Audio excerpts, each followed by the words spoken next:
Well, good afternoon, listeners. Thank you so much for coming on to listen to another episode of Lament of Hope podcast. I'm very excited. This new year has started out well with interviews, and today I'm speaking with Veera Kaijanen. Kaijanen? Did I say it right? Okay. Yeah, you're getting there. I'm getting there. Yeah, perfect. Veera's very kind because she's from Finland and she lives in Italy now, and she's being patient with me as I'm trying to pronounce her last name. And so but she is a tightrope walker. She also has done hula hoops. She does a lot of acrobatics, and she's done things for shows and the circus and private events, public events, cruises.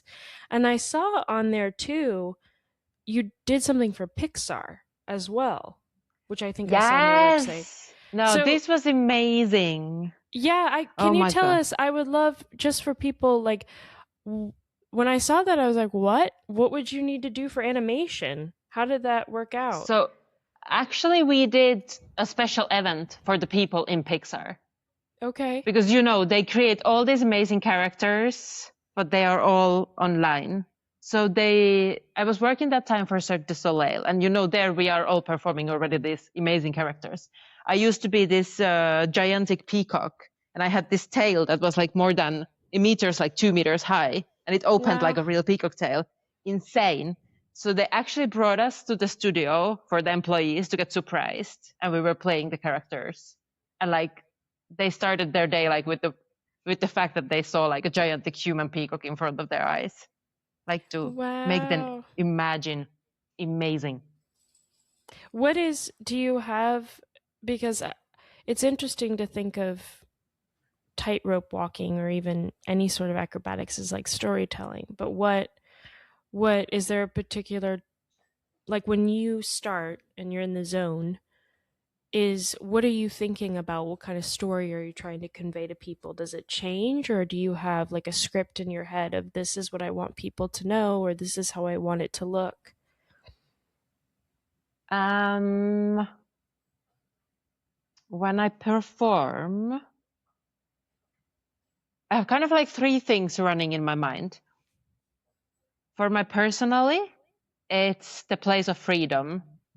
And it's almost like a therapy session every time. Whatever bothers me in life, when I go there, I have to forget it and just be free. Yeah. And this is amazing. Then alongside that, I have like a small computer running in my brain. Just the simple things like left toe, right toe, turn, twist, turn. Simple things like this. Nothing extra. And then for the public, I have this, how do you say? I always say that, first of all, like when my personal emotions don't matter. It's the story that I have to tell, the story I have written, and it's my job to keep it fresh and emotional every single night. If I make somebody cry a little, it's perfect. How do you do that because I think most people, and I could be wrong, but when you think circus or anything like that, right, walking across ropes, people think like entertainment, laughing, happy, but you're saying even in a sense you could make it so that people could be touched to cry. How would you do that? I think it's the personality that you can bring through. Okay. It's the emotions you can perform there. With tightrope, there is something weird. Like, I studied in France, and in France, they encourage us, especially the tightwire dancers. There is huge history in France for this. They encourage us to be our own personalities. So even our bodies, they are shaping certain way of movement. Like none of the tightwire dancers look the same. So already with like your way of movement, the style of movement, you can express a lot. And I think I also developed this way of movement that is more emotional that, for example, my colleagues have.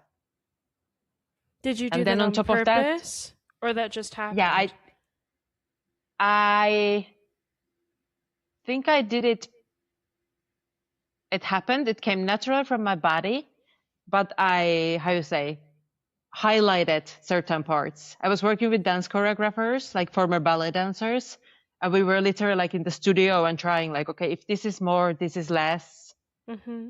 twist and turn this. What if you really like, like your leg goes first and your head stays behind, things like this.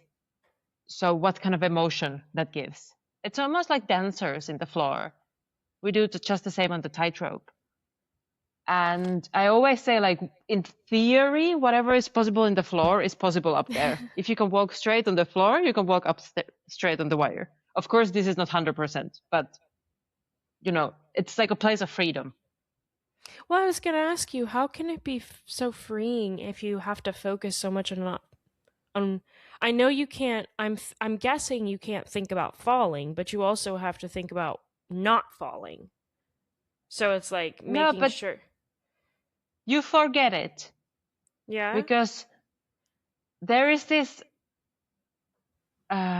it's very weird, but when you stand up there, Mhm. there is this certain position where you don't even have to search your balance because it's perfect. Hmm. You can just be there and everything stops. It's kind of like the whole world stops. So when you can master this, it actually brings you from movement to movement. Hmm. So it becomes like so free. And then it's a lot of play with the gravity and like the laws of physics. Like if you give yourself permission to fall forwards, you lean forward, you start to fall forward. If you put your weight backwards, you lean backwards, you fall backwards. And we use a lot of this. What is like how long did it take you to get comfortable with tightrope walking? Where you didn't Oof, where you were just like relaxed and you're saying it's freeing. When did that happen? Did it take a while or I say it's like an old wine. Like in 3 years active training. Let's say I was training in circus school. I was training 6 times a week, 2 to 6 hours a day. and that And included after the hula that, hoop, right? yeah, plus the acrobatical training, plus the dance training, theater, everything. Um, after 3 years, you are like good. In 5 years, you start to feel comfortable. Then you have to perform. It's such a weird discipline. Like when you do in studio, it's one thing, but when you go in front of people under the pressure, you have to almost like relearn everything. Yeah. So for that now after 10, 15 years, I can be like pretty relaxed. But I think it took like 10 years to just be like, okay, I know what I'm doing. This is super chill. I don't have to stress before going on the show, like before the show on the backstage and things like this. Yeah. What is like why did you want to do it? Why did you stick with it that long? Cuz I would think I don't know, but when you were at school, I'm sure some people would drop out. Like it just wasn't. It would take so much discipline that if you weren't passionate enough about it, you weren't going to keep going. I guess why did you keep Uh, going for so long? Like to get to 10 years where you're finally comfortable. That for me when I'm thinking that I'm like, "Oh, no, wouldn't do it if you were going to tell me that." um, no, so this is actually a funny story. When I did like school in two parts. I did like a preparation school and then like the school to master the discipline. Okay. And in the preparation school, they told me that you can never do this. This is not for you, or you will never be good, you will be never pretty. They actually like tried to push me to stop. And Why? Did I they was, say why? uh, it's a lot of like drama. And there was other girl who was prettier than me that time. And, everybody always has to have an opinion. Yeah. Um, so I was supposed to become a hula hoop artist and a hand balancer. Like the girls who stand on their hands and then they move their legs and do all the figures. But I was always okay. I was good. I was okay. But Hmm. if you want to do the career in this industry, you have to be like so good to make the living and earn the money. And Yeah. the level in both act, like tightwire and handstand, both acts, the level is insane. And then I went to the wire and it was so easy. Hmm. Oh my God, it was just so easy. I didn't feel that the learning was learning. I was just like, oh, like this. Okay, I can turn like this. I can jump like this. Then then I applied to the second school. And there was this old Spanish coach. He was 75 this time, I think. Yeah, 75 years old. And he was like, no, this girl, I want this girl. No discussion. And I started to study with him and a couple other coaches. It was a good mix and match. And I think I never had the technical problems. If I had a problem, it was just inside my brain. Hmm. It was insane. And I was like, and I had almost a crisis in the first year in the second school. I was like, can I do it? Because so many people said you should not do it in my past. But I'm doing it and it's working so well. And then I remember having this one coach. His name was Christian. And probably he won't even remember this, but I went like he had something else going on. I had the crisis and I tried to go like, oh, Christian, I don't know. And he was just like, what's wrong with you? See you tomorrow. We have a class. And I was like, okay, see you tomorrow. He stopped you from dwelling on a bad thought. He was like, it's just Yeah. a waste of time. Because It's not even true. Yeah, no, it was amazing. It was just like, bye, see you tomorrow. Okay. What? Well, And then I was like, okay. I wanted to ask you this, and I'm asking you because your body type and mine are similar. So what I Hmm. mean by that is, I have always envied girls who are skinny. I've always loved, like I've watched movies and seen girls that are very skinny, and they can wear like these really nice long dresses that are super slim, and they look beautiful, very very pretty, like Audrey Hepburn. And so I've always envied that, but my body type can never do that. So there's been times in my life where I've intentionally dieted the wrong way or whatever, not because I was fat, but because I perceived myself that way, because I was like, well, I'm not as thin as like that girl in the movie that I really like, or this girl over here, and I want to be really nice and slim. But it wasn't my body type, like it wasn't healthy. So I would have to be, I was very unhappy, or I was always hungry, or whatever it was. And I still am at this point where I'm like, okay, I have to accept that what I look like is not bad, but it may not be what I want it to look like the ideal in my mind. It's not going to be good for me if I look that way. And I wanted to ask you because when I was looking through tightrope walkers, I saw a lot of girls who are super, super skinny. And then when I came across your video, you're like, you reminded me of me in the sense of like healthy, looks like how your weight should be when you're a certain age, but you weren't super skinny like an acrobat or a dancer that I usually would see.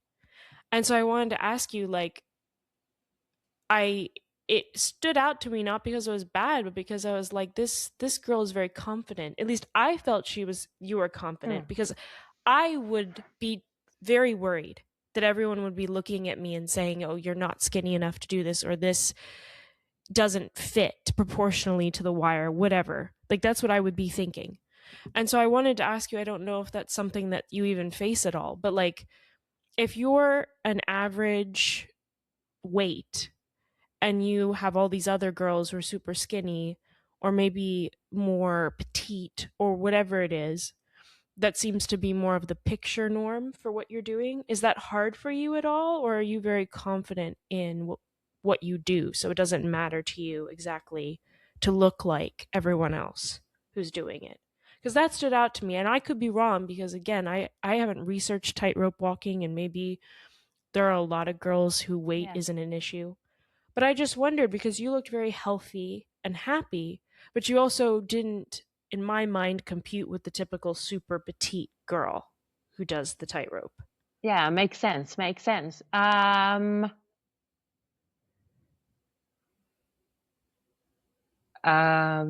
Wait. So I used to be And 10 years I ago. hope you're not offended. No, no, no, no, no. It's actually an interesting question. It's interesting. And I love to hear what people see, because how we look like, it's so easy to be blinded by yourself. Yeah. It's so easy. Um, I used to be 10 kilos less, but I had also 10 kilos less muscle. I Yeah. used to be like, when I was in Cirque du Soleil this time, I was 23. I used to be very, very much more slim, all directions. But I had constant body problems, like constant. I had always pain in my joints. I had constant lower back problems. I kept Hmm. on, like when your small joints and bones get locked and then Yeah. they don't move properly and it causes pain. Mm-hmm. So I had problems like this all the time. And I was like nonstop going to the physio, like almost the amount that I was annoying them to death. They were like, Jesus, Vera, like we have to do something about it. So actually they put me into this, how you say? In Finnish, we say like diet of muscles. Okay. So they encourage me to do muscles to my butt and my legs and like the glutes, the To part that goes under the strengthen. butt. To Yeah. strengthen the But muscles. not, Yeah. yeah. But naturally, when you do like a hell of an amount of squats, your Yeah. muscles do grow, the big muscles. Um, so ever since I have been consciously building the muscles and adding that on top of already the Scandinavian body type that I have. Scandinavians, we are actually naturally bigger and bulkier than, for example, the South European, Italian, Spanish, French girls. Hmm. Um, so adding that, I feel this is the thing that shapes the body bigger and maybe looking bigger, but I feel healthier than ever. All the Yeah. problems that I had with the body, they disappeared, or they come and go a little bit, but I can manage them easily. I can, this summer we were performing 9 weeks nonstop, and I was able to perform because my body was so healthy, so good. Mm-hmm. Um, so I think the key is to find the weight where you yourself feel light. Hmm. Because also the Yeah. fact, like, if I put, let's say, if I put 5 kilo, I will feel it immediately, and performing will become hard for me. But now I'm in the weight that I feel extra strong, and I can run long 12-hour days, no problem. But I'm very enough light for myself to dance. Hmm. Because What again, it? if we have too many, yeah, sorry, No, please no. ask. Go ahead. Yeah. No, because again, if we have too much kilos on us, it breaks us. But if we are too weak to ourselves, it breaks us. Yeah. No, but and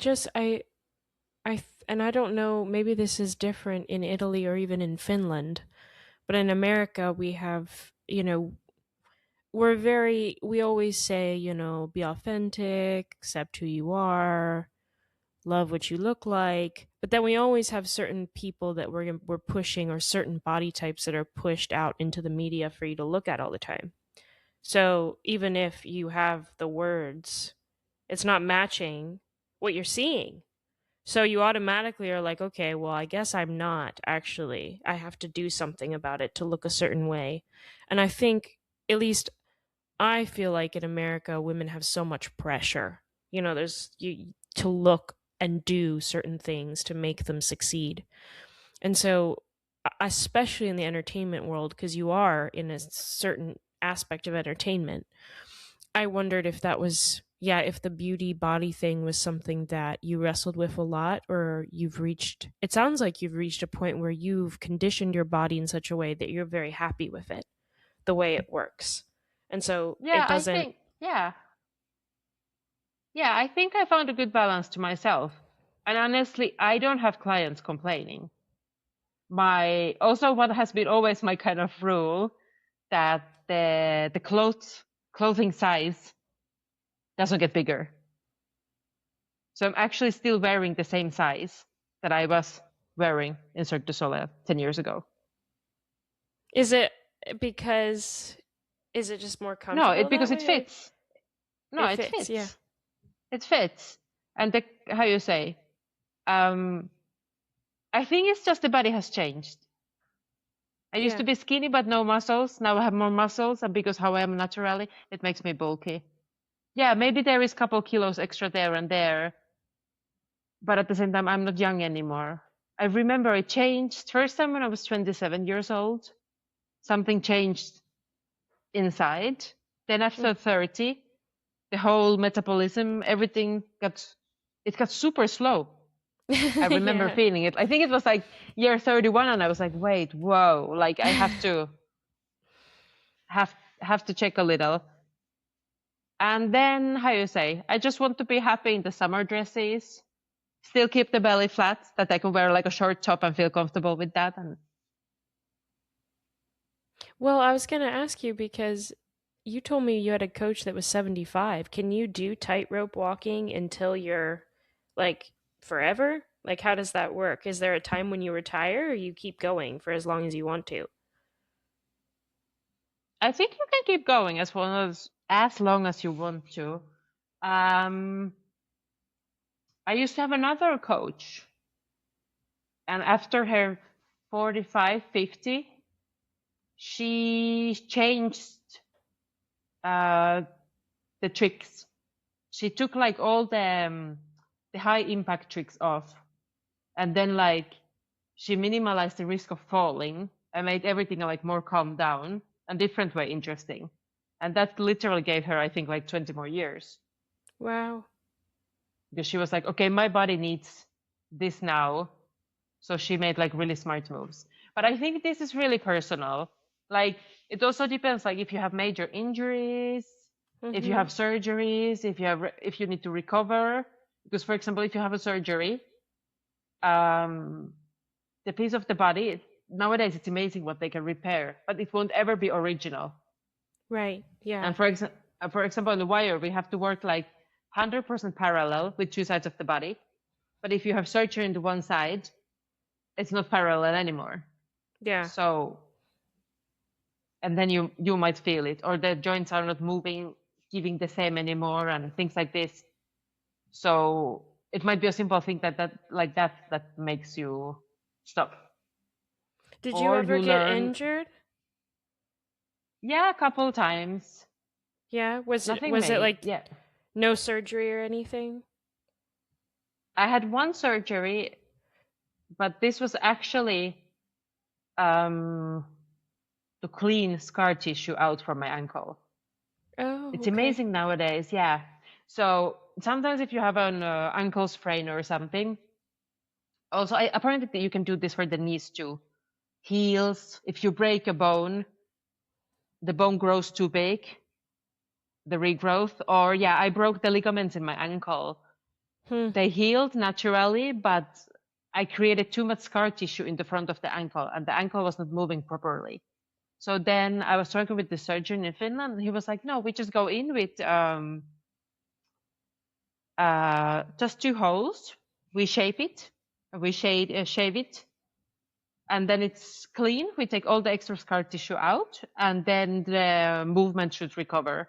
It won't ever be like 100% original, but the difference was huge. Hmm. What could you notice? Like, did you just notice that it was much more flexible, your foot? Or, Yes, definitely, yeah. definitely. It moves more correct. It's more flexible. Um, I had a lot of headaches before that due to the injury. The headaches disappeared. Hmm. So maybe was it connected to a nerve at all if you had headaches? Not necessarily directly to the nerve, but I think like when when you're walking and one leg is working normally and the other one not, the muscles Uh, are firing wrongly, yeah. and then the nerves get pinched between the muscles. So I think it's just like a chain reaction. So kind of yes. When did you start doing the high heels? Because I saw you're walking in Mm. high heels and I was like, "Oh my goodness gracious." I it was very like, wow. I mean, how do you cuz you don't have your actual physical feet feeling the rope. It's so far off. Again, like you're giving yourself almost another level to walk on if the heel is what you're using. Yeah, yeah, but you feel it through there. Yeah. You always have a connection. No, it's really funny. It's literal. I remember when my coach was teaching this to me, and she was like, "We just have to learn this trick," and I was like, "Okay." And she was like, "Yeah, okay, let's go and buy you like a safe pair of heels for this one. Okay, let's go." And then she's like, "Okay, put them on and go." And you're like, "What? Yeah, yeah, yeah, just go." Did you fall a lot or No, with the heels, no. You don't really want to fall because, like you would need to try to fall on your tippy toes, but it's really awkward to try to be like a cat, but land like on a the cat? tippy toes and not, yeah. So, So it sounds like even in practice, like you this came very naturally to you, unlike the hands on the hands as much. yeah, and we also learn to fall a lot. Oh, so you have It's, a if you fall, you there's a way you try to fall if that's going to happen. yeah, yes. And then we have this like, you kind of never know how you fall, but we make this trainings of reaction. My my coach, the 75-year-old coach, he used to have this like, I was just standing there, I was like on a really, really high wire, and he put his hand like this and he cracked it and he's just started to shake it like this. He was like, "Stay!" And I'm like, "What you doing?" He's like, "You have to stay." And I'm like, "Seriously?" Oh, wow. But yeah, he sometimes like even poke the cable, if you like give it an impulse or something. So I had like a surprise reactions and I had to like learn to catch it or fall it. And yeah. So kind of like reaction training. So, is the only time you ever really wanted to quit or you were thinking about it was because people were telling you you couldn't do it, but there was never really anything personally that happened that made you afraid to keep going? No, yeah. No, that was yeah, on the start when I had kind of not yet started. But that was so awkward because I was like 16, 17, 18 years old that time. It's Yeah. just I find it like very hostile and very damaging because the world is just opening to us and we hardly know what's possible when somebody's like really trying to like narrow you to the other path and like push you down. It's not healthy. No, but other than that, the career, when I finished the school, the career started to run really well. And then wire dancing has always been for me, it's a career. Other people teach in the school, Mhm. they drive taxi, they work in grocery shop. I dance on the tightrope to eat. Yeah, it's a very fun, unique way to do that. Not many people do that though. Yeah, definitely. And of course, it's not fun always. Like, of course not. Like, if we have 3 shows a day, Yeah. and in sports training, they use a lot of this, like, when you're training, and then even we say we do like 1 hour, but if your body is reacting very well to the exercises, for example, after 20 minutes, sometimes the coaches, they do even decide to stop the exercise, change it completely, or even take a break or something, because it was successful to do that day. Hmm. But like if we have promised 3 shows to the clients, we have to give 3 shows. So Right. the amount of times like my body would like to be like, "No, Vera, this good 2 was good for you today. I cannot because I promised to perform the third." Hmm.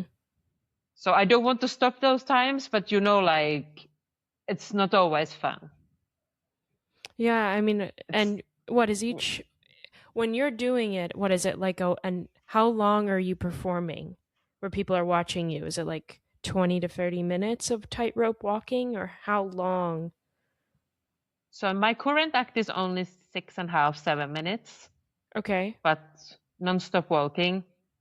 But really often we might perform 1 hour straight or two. Like, normally the shows are around 2 hours long, and often we are, for example, in the opening scene. Then you have to go to change your costume, look. You might go to the first act of yours. You maybe need to assist the other acrobats.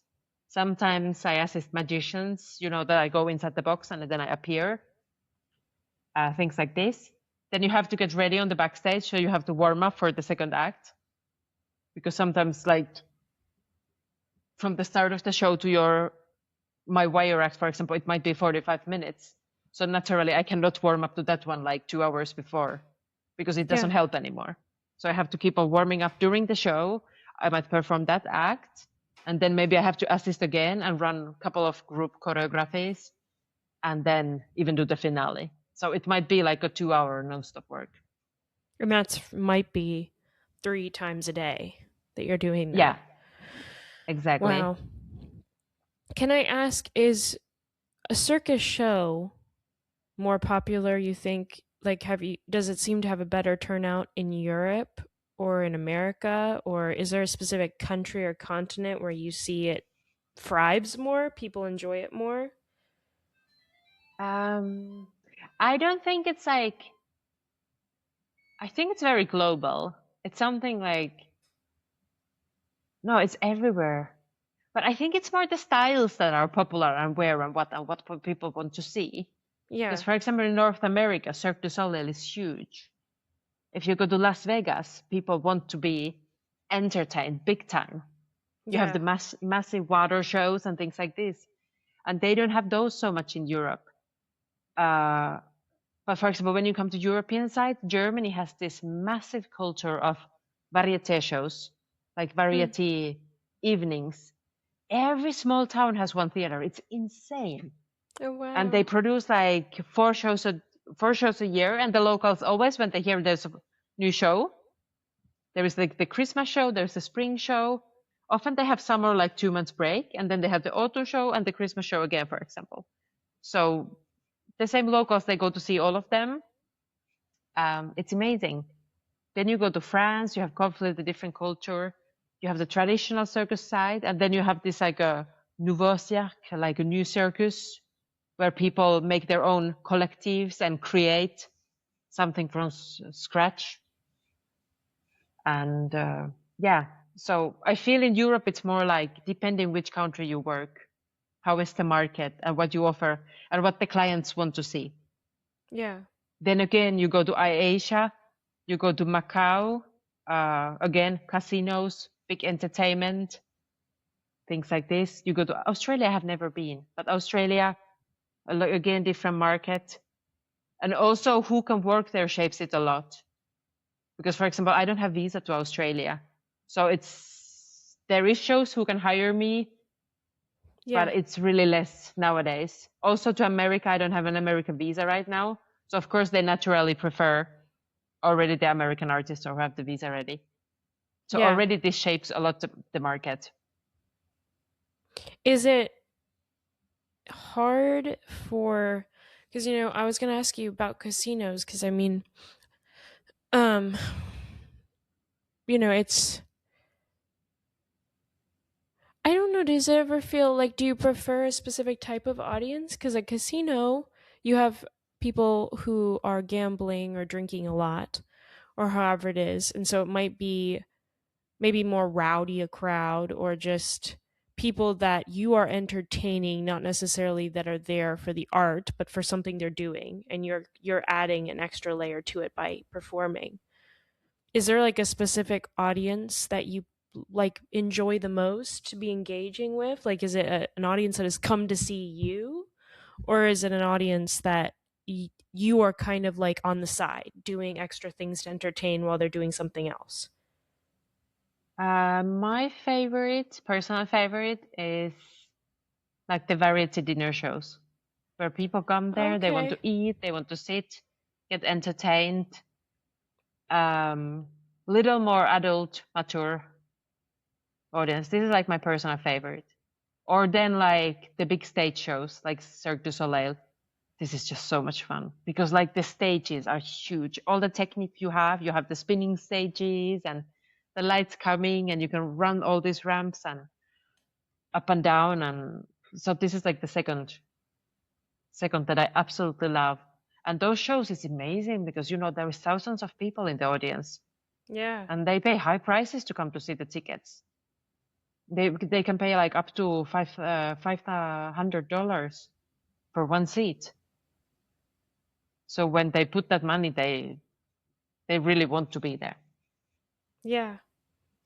Yeah, no, I can see that, and you're they're coming to see what you can do, and so that's I feel like that is very special as compared to maybe on a smaller scale there's a little less of like the buzz of a lot of people watching you at the though I would feel like do you still get nervous ever? The more people Mm, watching? no, not of the amount of people. It's more like if I have I'm a little silly with this. I always get nervous about the first one, not even the premiere. But if I have a new theater, new something, and it feels like jump to the darkness to me, this makes me nervous. Um, if we have, for example, 6 days break, and then I have the first show, I might get nervous of that. And it's so ridiculous because it's like only 6 days break. But then I do the second one and I'm like cool as a cucumber.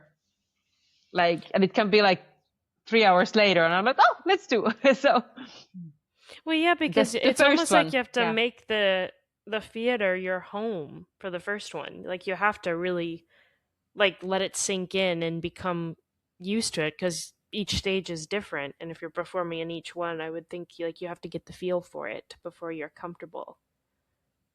definitely. And yeah, learn your surroundings because sometimes you're like higher, you're lower. Also, where like you stand yourself versus where the audience is, like going up or down. This gives like this can give different optical illusions and different feelings. Yeah. And like and where you have to look because sometimes like when I stand up on my platform sign, I think my head is in 4 meters. So sometimes if the first row is very low, I have to think like up that I look postured, but I have to look very low that I see them. But sometimes the first row is actually like on my face level. So this is again, do I have like a full circle or like theater type? Hmm. So do I have to like rotate a little more and things like this? So yeah, I think it takes like a couple of weeks always to learn it, like 10 shows, 20 shows. What can I ask? Is there anything that walking a tightrope or even with the hula hooping, because you do multiple hula hoops at one time, that you're almost, juggling, spinning with your leg, your arm, whatever it is there something about life you think it's taught you? Like over time, is there something about because it's a career for you, but it's also something you love, which is so unique and cool. It's always great when people can do something they love and get paid for it. I think like that's the best. That's like the ideal. It's amazing. Yeah. Um, but what is like is there anything about life you think that it's taught you as you've been doing this for so many years? I actually would like to write a book when I finish the career of 101 random skills that I learned in this career. What's Because what I are feel some? like, no, like, wait, where I even start? Because yes, we do something we are passionate, we love it, and it brings us money and we can eat. But I feel I run into so random situations. Like, I become amazing problem solver. We speak multiple languages. Hmm. Learning one more, it's not a problem. We have to communicate between so many different cultures because all the artists come from all around the world. and then you might be working God knows where, and all this. And I think like I am constantly pushing myself out of the comfort zone, and I Yeah. need to face the situations that I'm pushing myself out of the comfort zone. And this is one of the biggest things that life has given me. And at some point, I start to understand that more you push yourself out from the comfort zone, of course, there is always a limit. You cannot go too far because it's too much.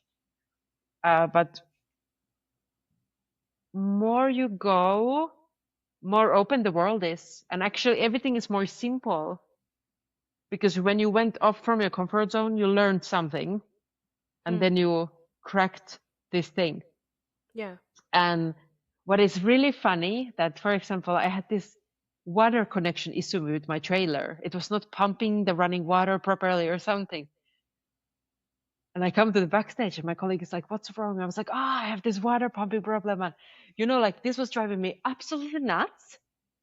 And like, I almost got nervous about it because I was like, who can help me there? We were next to Dublin, but we were not many artists. We were like only 6 or 7 there. And the big boss, he was not there at that time. And I was like, oh my God, like what I can do for this. And like, Yeah. I just want to fix it. And this almost made me nervous. But then I was going in front of 500 people. And I was like, okay, let's go. I go and do it. La la la. Oh shit, 500 people. And then I come back and I was like, this water pump. So, like, but I find it like little twisted that you can put yourself like in front of there and be judged. Because when people watch you, they judge you. And, Yeah. you put yourself in front of 500 people's eyes and then you come back and you're like, whatever. So like, Well, it's like so much like humanity, right? I mean, it's like yeah, no matter what, we always are drawn to focusing on the problems or the yeah, things that are not going right. Whereas someone would say, oh my gosh, look at Veera. She performed in front of 500 people. It was a smashing success. And then you go back to your trailer and you're like, but the plumbing, that's yeah, what I'm thinking exactly. about. That's a picture of life for sure. Cause you're always looking at like the big picture was what you were doing. And then the small picture was the plumbing problem, but that was what you were focusing on was Yeah, the small picture.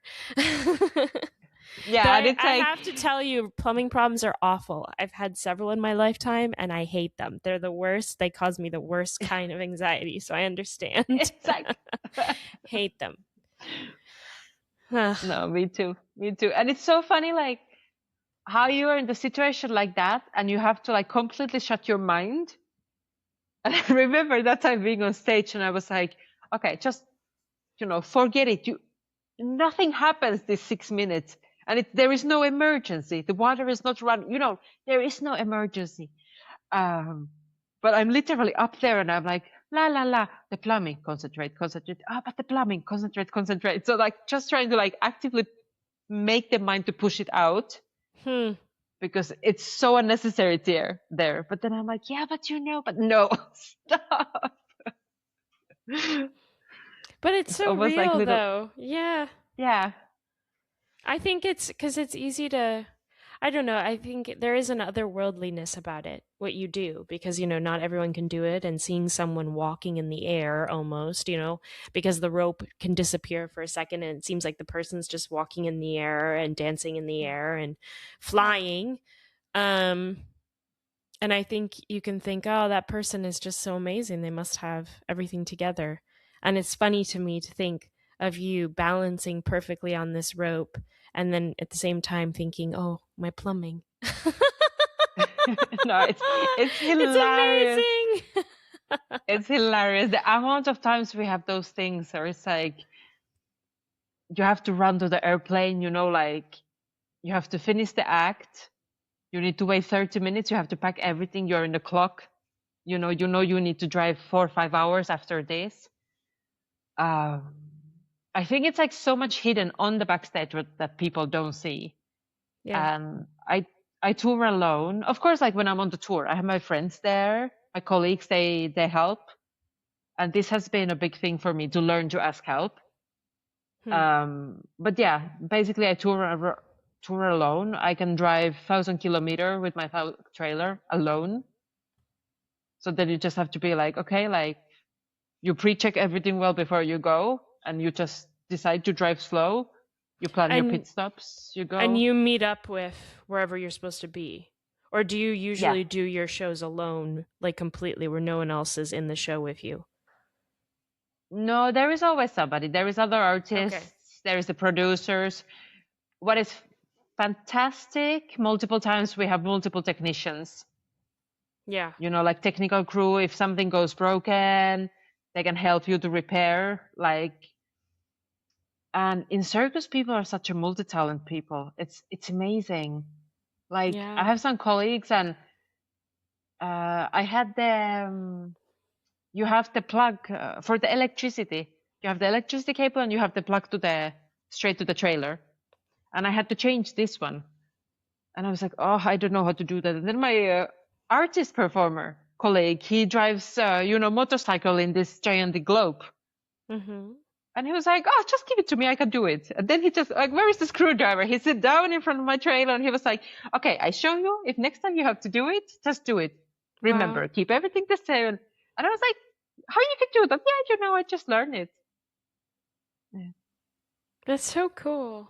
I so wish, I hope you can come to America sometime. I'd love to see that. I have never experienced like seeing a tightrope walk or anything like that. It'd be so cool to see you do that in person.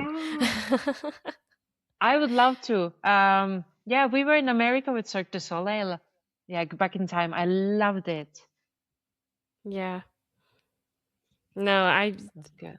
Yeah. I do love my country. I do. But I also would love to visit Italy. So, that's where my grandparents were from. So, yeah. Amazing. I Yeah. know. Just drop me a message when you are around. I come to your place, you show me your tightrope, I'll watch you. I have coffee, I'll watch you doing it. Yeah. Fantastic plan. Well, Veera, this was love that. so wonderful, and it's so cool to just listen about a different lifestyle, a different way of living, and the lessons you've learned, but also just like how cool it is and how different humans are wired. That, like for you, like this was not like you practice, but also like it comes more naturally. Like for me, I would just flop away, I would die. But it's so cool to interview you. Thank you for doing this, especially with the time difference. I really appreciate it. No, thank you for having me, Danielle. This is wonderful. And Oh, honestly, good. I love doing interviews, podcasts, and I love meeting new people. Yes, Like, me too. yeah, it's just super exciting to meet new person and share. It's And make sure you write your book, and then we can do another interview yes, about your book. yes. I started to scratch it, like Oh, to make like a start? raw draft. Yeah. Yeah. But I still need more random skills. I'm not in 101 yet. So I have to keep Oh, on what like number are going. you at? Oof. I think I'm on halfway or something. Okay. All right. Yeah. That's close. You're getting there. Yeah. The latest one was something about what was it that my colleague told? We were talking about how to bring certain fruit products through the customs, but you are not allowed to. But like, like people, it's amazing what tactics people have for everything. And I was like, oh my God, like, okay, I won't necessarily try that, but okay, now I know the tip. So like, And you're like, I know what that person was doing. yeah, exactly. All right. Bye, Veera. Thank you. Bye. Thank you.